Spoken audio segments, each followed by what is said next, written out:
মাহিয়া মাহি, যার আসল নাম শারমিন আক্তার নিপা, একজন জনপ্রিয় বাংলাদেশি চলচ্চিত্র অভিনেত্রী ও মডেল। তিনি 1993 সালের 27 অক্টোবর রাজশাহীর তানোর উপজেলার মুন্ডুমালায় নানাবাড়িতে জন্মগ্রহণ করেন। মাহিয়া মাহি তার অভিনয় জীবনে ভালোবাসার রং চলচ্চিত্রের মাধ্যমে শুরু করেন এবং দ্রুতই জনপ্রিয়তা অর্জন করেন। তিনি বেশ কিছু কমার্শিয়ালি সফল চলচ্চিত্রে অভিনয় করেছেন, তবে ব্যক্তিগত জীবন এবং কিছু বিতর্কিত মন্তব্যের কারণে প্রায়ই সমালোচিত হয়েছেন।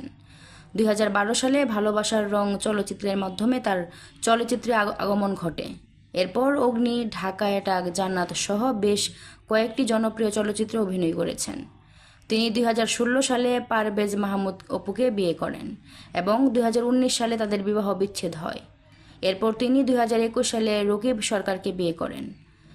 মাহি 2021 সালে ক্ষমতাসীন আওয়ামী লীগে যোগ দেন এবং পরবর্তীতে চাঁপাইনবাবগঞ্জ 2 আসন থেকে জাতীয় সংসদ নির্বাচনে আওয়ামী লীগের প্রার্থী হিসাবে প্রতিদ্বন্দ্বিতা করেন, তবে পরাজিত হন।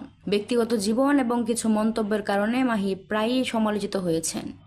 বিশেষ করে তার রাজনৈতিক অবস্থান এবং কিছু সাক্ষাৎকারের কারণে তাকে নিয়ে বিতর্ক সৃষ্টি হয়েছে।